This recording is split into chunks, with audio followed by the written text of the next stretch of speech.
City and my listeners around the world. This is your host, Elizabeth Tripp. We're live here in New York City via Smash Studios. I'm so excited to be here for another edition of Luminous Life. You can find me live on YouTube. You can find that link on my Luminous Life website. It's www.theluminousLifePodcast.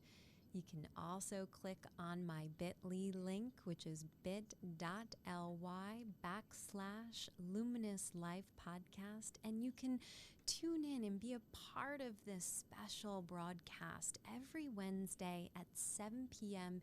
Eastern Standard Time.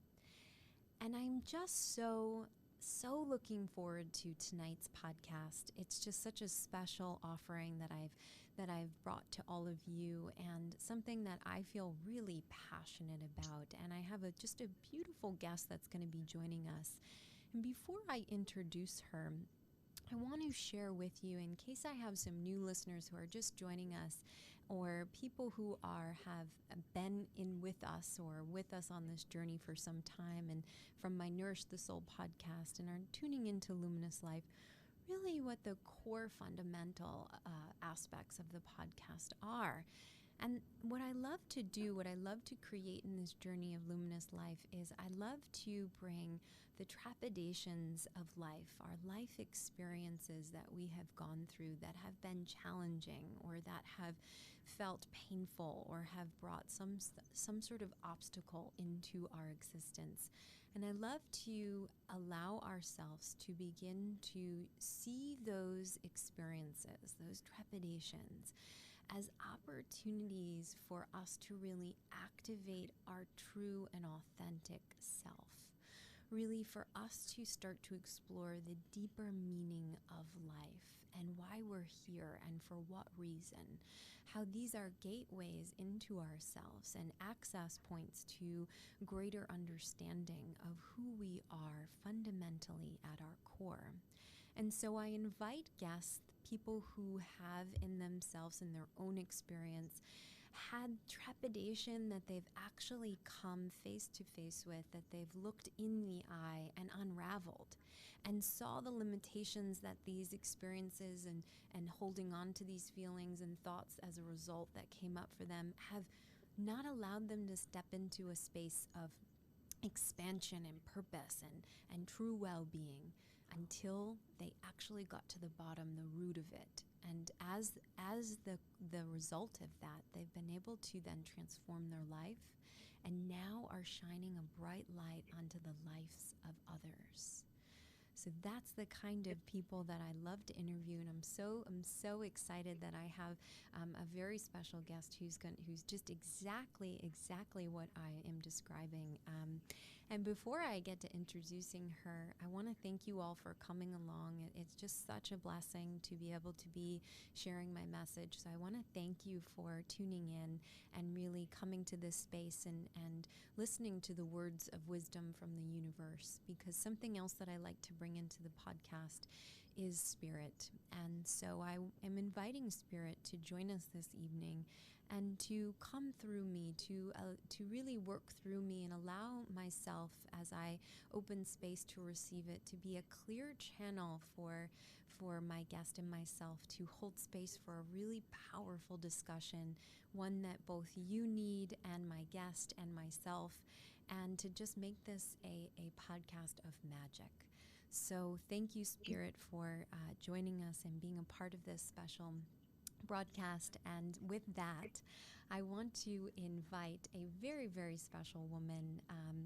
She comes by the way of Las Vegas, Nevada, and her name is Petia Kolibova. And I'm so excited to introduce you guys to her. She is a women's transformational coach. She's a mindset coach, and she's also a master manifestor. And she's going to be talking about living unapologetically abundant, which, by the way, is the name of her very own podcast. So welcome, Petia. How are you? Thank you so much for being here. Elizabeth, I'm so excited to be here with you tonight. And I just love what you stand for. And I know that you were, introducing the people who will be listening to us and introducing me. But I really want to acknowledge you for what you are creating in this world because I feel that that's what everybody needs. No matter where you are in your life, we need that spark of hope. We need that light. And we really need to know that we can do it. So, thank you Yes. so much for the work you're creating. Oh, wow. Well, thank you. I love that. That's so awesome. I really do. I want to share with the listeners out there a little bit more about you. So we know that you have a pretty big online community. You're doing a lot of work with a lot of women around the world. But where did this all begin? Like, how did you get to where you are today? Because some people might find themselves thinking, this could never be possible for me, right? There's some limitation. And perhaps living abundantly means that maybe we need to look at those other places, right? Absolutely. And this is such an amazing question because when people look at me today, if they don't know my backstory, they look at me and they're like, oh, it's easy for you. You are young, you have the dream lover, you have the ideal clients, you have your own business, you're traveling the world, speaking, retreats, hosting live events, having your podcast, TV show. How easy is life for you? And the thing is that when I share with them what really was going on in behind, like behind the doors, the closed doors, people are like, wow, I would never guess that. I never imagined that. And it's really fascinating to think back because very often, even when I speak with my one-on-one clients, they somehow block the memories from childhood that were painful because Mm. that's what we do to protect ourselves. We and and I gotta admit, there are still times that, my love, he asks me something, I was like, I don't remember, and he was like, you don't remember or you don't want to. So very Mm. often we don't want to remember, but the earliest that I can really remember, I was around 6 or 7 years old, and I just decided at that moment that I'm unlovable and I'm unworthy. And it all started super innocently. So my parents, with my younger brother, were watching, cartoons or whatever, family movies. And every Saturday morning, we had to be cleaning the house. So my mom told me, you go, you clean the house, and then you come with us. And in that moment, I decided that I don't matter. I'm not important. I'm unlovable Mm. because they preferred to be all together and I was an outsider. Ah, you had to be cleaning. You had to do that before you could join in. Ah, but that might have just Exactly. been a chore she wanted you to do for her own reasons, for her to feel good or for her own feeling of safety and security, right? Right? And how easy it is to see it as an adult, an outsider for you, Elizabeth. When you're 6 year old, a baby girl, Yep. who is filled with emotions, Yep. then you just see it completely differently. And we all have those stories that we have created. And by the age of 6, 7, 8, we have already decided how Yep. we are seeing the world and how the world sees us. And then we are basing all of our decisions in our adulthood, the relationships that we have, the friendships that we have, even the pace that we will accept, because that's where we see our worthiness. And it was not just that I decided that I'm unworthy. I was finding the proofs all around me because my stepfather was physically and mentally abusive.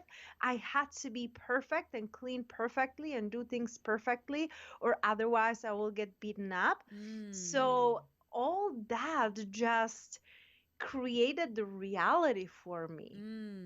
Wow. Yeah. So you were in an experience where you were really interpreting it as quite painful and scary, and one where you probably didn't know how to process all that and really might not have had anybody to express that to.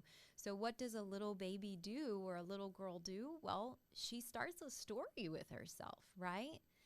And what did that story look like? So I'm unlovable, I'm not worthy. And so how did that impact you then in middle school and early adolescence and through those times? Yeah, I remember very vividly, when I was like 11 years old, I started to look for the love in all the wrong places, because when I was like 6, we moved to the from a big city to a small town, and kids didn't accept me. I'm the outsider again, I'm the girl from the city. I don't belong. They don't know me. And so I started to buy love. Like, so anytime that I got any treats at home or any chocolates or anything, I would bring it to the kids in the school just Mm. so they talk with me. So at very young age, I started to see the patterns of I gotta do something to deserve love, or Ah. otherwise nobody will talk with me. When I was 11, 12, 13, I started to look for the love in all the wrong places, the wrong friendships. Then when you get a little bit in your teenage, the toxic relationships. When I was 11, I developed eating disorder because of, the patterns that I see in my family. My mom always on diet, my dad always teasing, don't eat so much, you will be fat. Who do you think you are? You are just, it's just, like the things you're hearing, you start to believe. So in elementary school and middle school, all of this, I was just attracting experiences and people who were just confirming and affirming how I felt about me. And I just always thought that something is wrong with me, something has to be wrong with me, or Right. otherwise I would have those friendships, I would have those nice relationships. Right. So what I'm hearing you kind of describe is you were feeling your parents' own kind of ways of dealing with life and their own feelings and their own reactions and not knowing what to how to separate that and then believing, well, okay, I'm not lovable and I'm not worthy and looking for it outside of yourself, really. And the crazy thing that you're mentioning is that the universe talks back to you. Meaning, when you believe that, when you feel that way, you'll get confirmation from the universe. So that is really powerful. So Yeah. that's a part of that, manifestation and looking at it in the way that are you really insinuating them, Petia, that we are manifestors and master creators ourselves? Absolutely. Ever and every one of us, and that's the thing. Like, some people are like, oh, this is too much woo woo. And anyone who like looks at me or my work on my Instagram, I am the bridge between the people who need a proof for everything. Like, hey, first I gotta see, then I will believe it. That was like always me. Like, no, no, no, I don't believe that. I need a proof. But then I started to experience and feel different things, and I started to get really curious about the energy and manifestation, and I start to play with it. And now I know, like, I know that this is not woo woo. This is a truth that we are believing. And for those who are like, oh no, manifestation, love of attraction, that's just like for witches, I don't believe in that, I don't even attract those people anymore. But Yeah. for those who are still doubting, for me, it's just a logic. It's the power of the focus. Whatever you are focusing on, you will attract more into your life, Yeah. if you like it or not. And the universe doesn't hear the word no.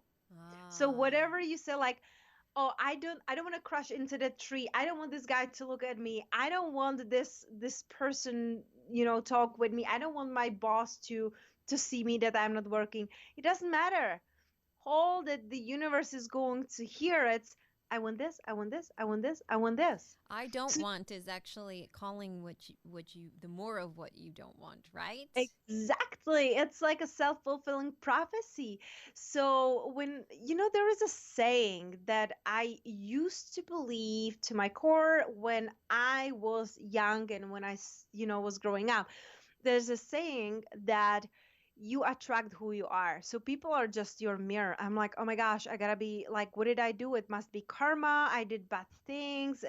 I must do something really bad because I'm attracting all of this pain. Mm. But what I realized throughout my life, it's we don't attract who we are, because who you are, Elizabeth, for yourself is different who you are for me. It's different who you are for your friends or for your tribe. It's different.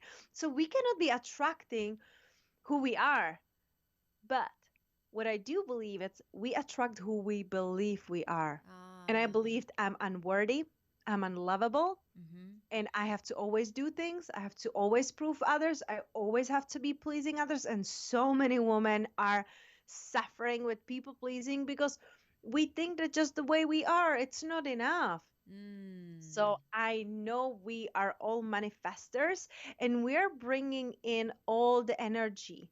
And then I learned that, and it's so fascinating because last week I just got a new one-on-one client and she was telling me the same story. I thought I'm a bad person because I'm attracting bad things in my life.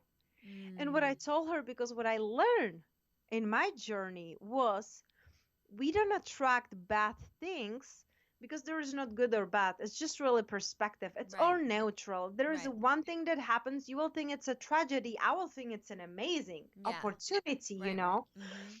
What happens is that we attract bad things, what we would call bad, for the contrast. We cannot live without the contrast.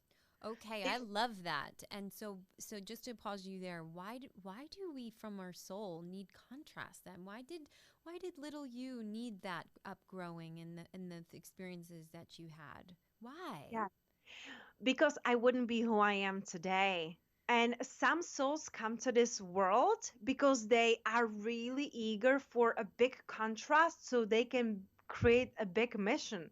Some people come here just to experience life, and it's Mm. like here and there and going and living a life. But some souls are so determined to change the energy of the world that it's now today, that we get to experience a lot of things and a lot of contrast.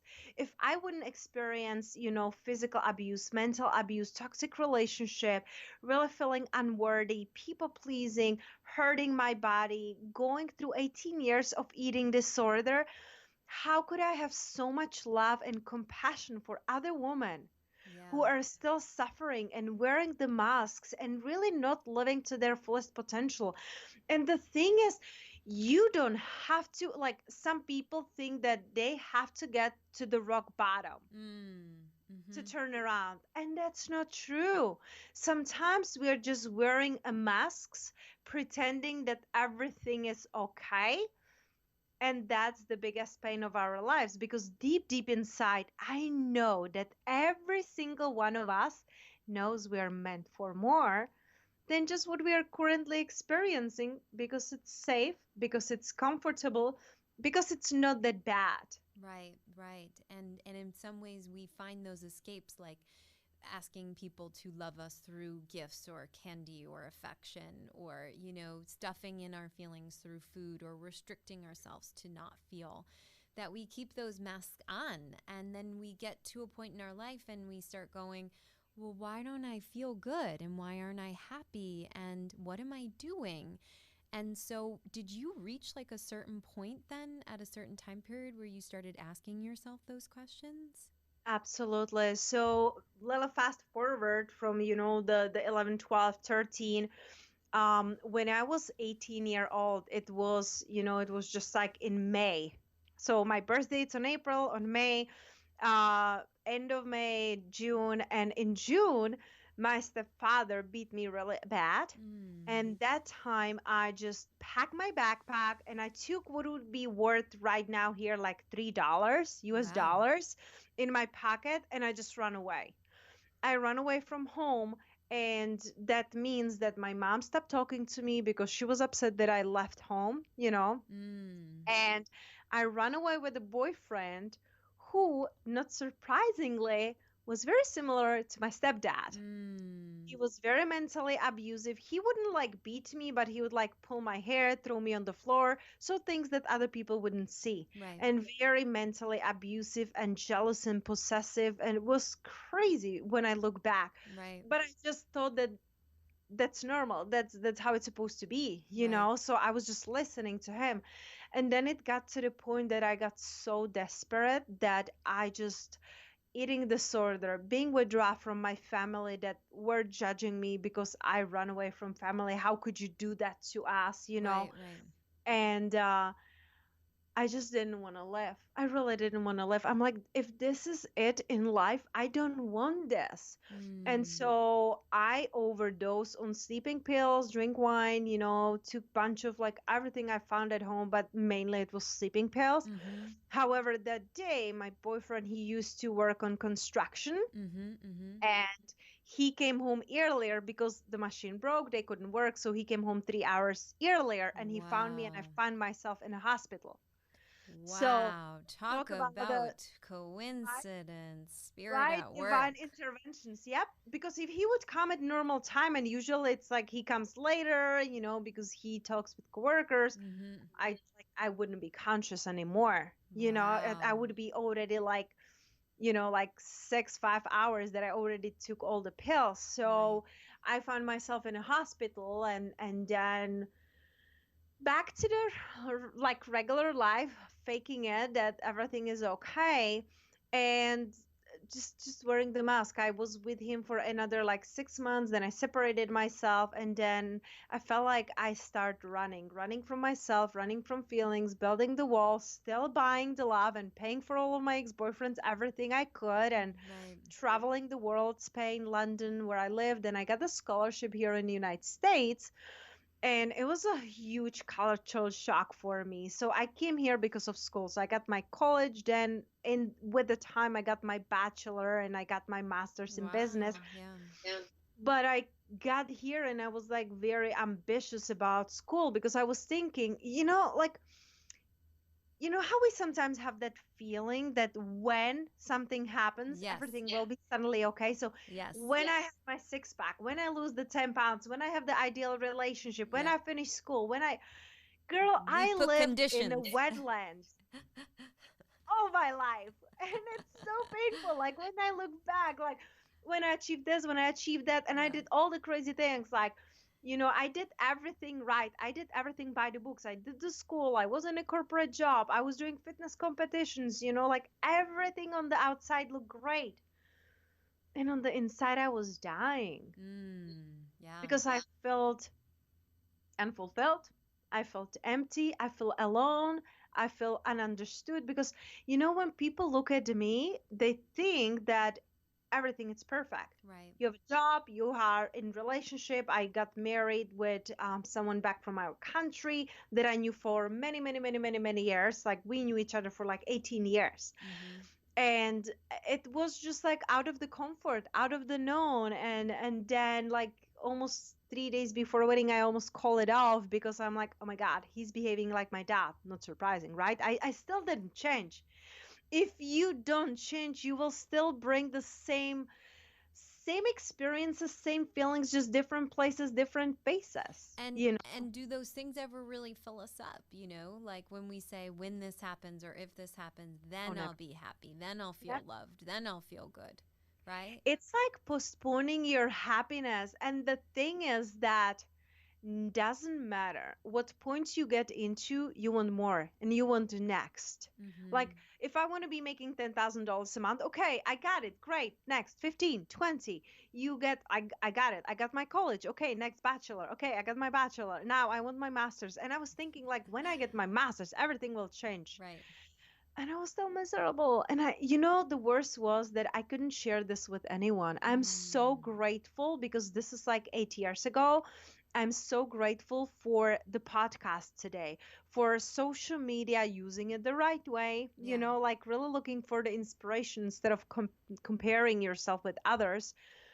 But when I got to like 28, it was like the worst point of my eating disorder. I just Mm. felt like obsessed with the food. Everybody would think that I'm healthy and fit and happy and everything.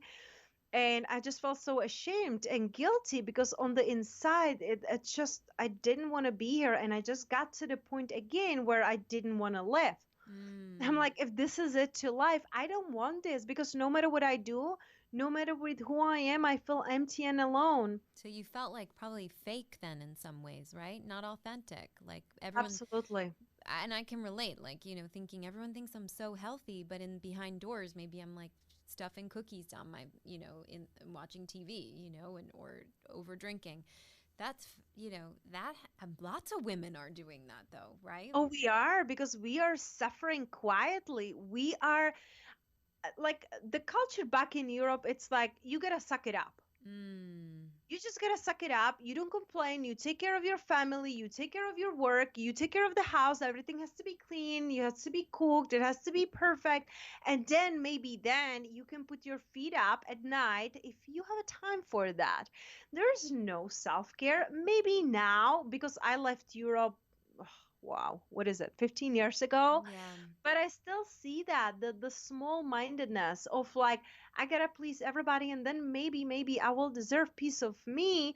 And so women are still suffering quietly, and it doesn't matter where do you live. Like I have clients all over the world, Mm-hmm. but now I'm just so selective. I only work with women I love, I can really Mm. connect and align with, and that I believe in. Mm. Those women, they have a bigger mission in their life than just please themselves. They're here for a purpose, Yeah. and I help them align with it. But when I was in those dark moments, I'm like, something has to change, Right. or I really don't want to be here. And I just, back then, my uncle suicide. And Mm. I was having those thoughts again. I'm like, oh my God, I can't even do that. I couldn't do it to my grandma. She's my best friend. I call her every single day. I love her to life. She's incredible. But like I couldn't do that. I don't know how she survived that her kid like took his own life. That's just terrible for me just to imagine that. Mm-hmm. But I'm like, if I would do that, it's just like there's no way for her to live, you Wow. know. And so I was living my life literally for others. And think about how many women are still doing it for Mm. their kids, for their employees, for their partners, but they're feeling inside like they're dying. Mm-hmm. Mm-hmm. So in those moments, I'm like, okay, I gotta find help. And I tried, I tried to find like a eating disorder and help center, and it didn't feel right. But luckily for me, I found Louise Hay and Mm. Hay Radio and Wayne Dyer and Gabby Bernstein, all of those people, and I'm like, oh my gosh, okay, I get this. Like I still wasn't like putting it all together, but it felt right. Right. That's the thing. Like when you ask me if I believe that we're all attractors, we are all creators, we are. And every single one of us, it's born with the guidance system. Yeah. And most women, if you're anything like me, you overthink, you overanalyze, you don't sleep at night because like your head is going like thousand of miles an hour. Uh-huh. And what I learned, it's like we overthink, and it's so simple. It's Mm-hmm. either heck yes or heck no. Girl, if it's not heck yes, Yep. don't. Don't. Just don't. Because there are times that it's not going to be heck yes just because of the fear. Yeah. But the first 3 seconds, like you don't have to, hey, I gotta take a time to think about if I should be in this relationship or no. Let's take a break. That's a BS. I'm sorry, but it is. Yeah. Because you don't need that. Yep. It's just you were so conditioned to live by the rules of others Yep. that you forgot to guide yourself with your own rules. So you got to That's break through me. those limitations, right? You really have to somehow get yourself out of that and listening to yourself, right? Believing in yourself. Yes, and it takes a lot of work. But what's the alternative? Mm. You will be like a walking zombie, and you S- will be lifeless. So let me bring this on the guidelines or the timeline here. So you found Louise Hay and Wayne Dyer and all of them, and what happened for you? So what did you start? What pieces started to make sense for you? Mm. It's like we are so conditioned on like instant gratification. Yeah, Like I don't feel like nothing happened in that moment. yeah. I just feel like it gave me a hope, It and that's got yeah, exactly what I needed. like crack So the light open. yep. So it was something like, okay, because the story of Louise Hay, for anyone who doesn't know her and who doesn't know her, you gotta follow her. Like, I She was love my her first book so much. ever for in Right? healing. Yeah, yeah, Oh my gosh, I love her so much. But the thing is that when she is sharing her life story, she's sharing that she started to kind of live when she was 55. yeah. started her like starting to learn and about herself and healing herself and attracting the right people in her business. And she passed away, I believe, when she was like 92 or something like that, Yeah. 92, 94. But she said the last decade was the best decade of her life. And girl, that gave me so much hope. I'm like, oh my gosh, if she can do it, I can do it. Like this old grandma, Yeah. I still have time. Okay. Yeah. Yeah. So all of that, and I became such a like spirit junkie, like all the books, all the podcasts, all of everything. And I still like sabotage myself. And it was like slow shifts. And I believe that everything truly changed for me when I hired my first life coach, Yeah. who didn't like who wouldn't let me go down with my BS, with my complaining, with Yeah. my, the world is against me, and my boss sucks and I don't like my jobs. It's just like he Absolutely. wouldn't let me complain. Yeah. you know Yeah. so that was like the biggest shift for me. Every And coach needs a coach, right? absolutely. Right. It's I don't understand how people can live without a coach. Right. For me, it's my like weekly check-in with myself. And they're like bigger check-ins. I do like every year like a couple life events that I love. It's my like yearly check-in with myself to see my progress and everything. But when you're in it, Yeah. you cannot see it. Right. Right. So I truly believe in the power of the coaching. And like I have a couple clients, they have several different coaches. They have a spiritual coach, they have a life coach, they have a podcast coach. You can get everything in one, but really like expert, like there is one thing that truly excites you, and you should just go with that. So that was like my biggest thing. And then when my life again turned around, like the biggest shift in my life was around year and a half ago when I got another coach, and he helped me to create my core values. Mm. And girl, it's like when you ask people, what do you want? They're like, either they say, oh, I don't know. Yeah. I don't know what I really want. Or they start telling you like things, but it's not really you. Right. Like, oh, I want a car, I want to travel, blah, blah, blah, all these things. Those are great. Don't get me wrong. I want them, I have them, I will have them. That's great. It's just like upgrading your life, but who you really are. And so that really helps me realize who I really am, what do I stand for? And once I realized what I stand for, I took inventory of my life and I changed everything. Like you name it, and I changed it. I let go of my business. I had social media marketing business, Mm. agency, I let it go. I let go of my clients. I let go of my 5-year relationship. I let go of, like side hustle jobs, everything. And I'm like, oh my gosh, and now what?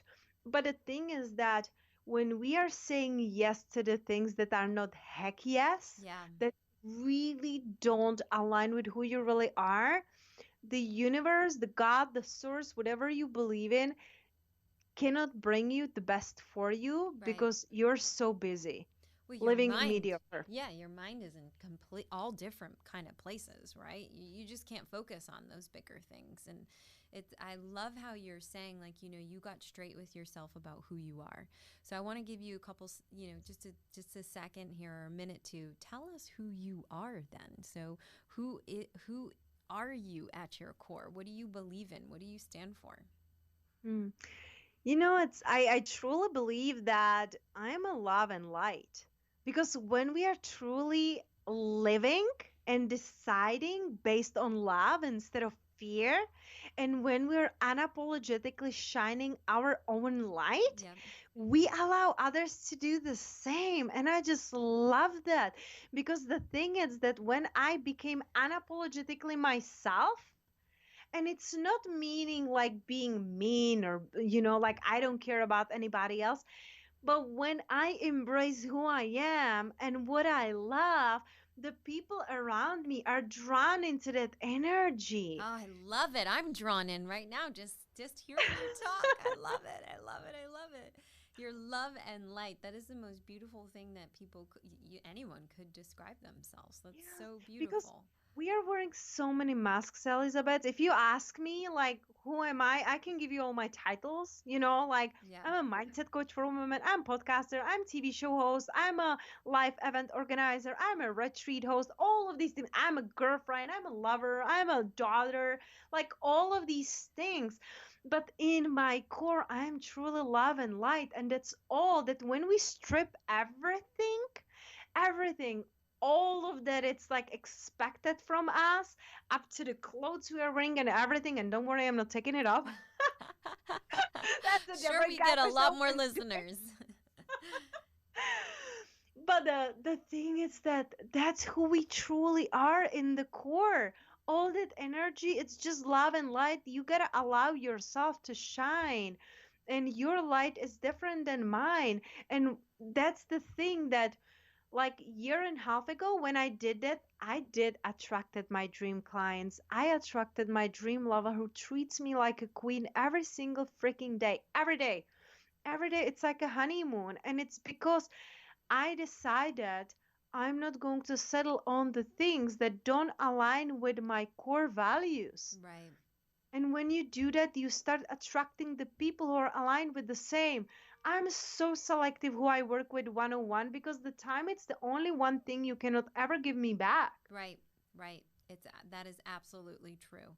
And so just to kind of bring it full circle here now, so you have this really incredible online business, right?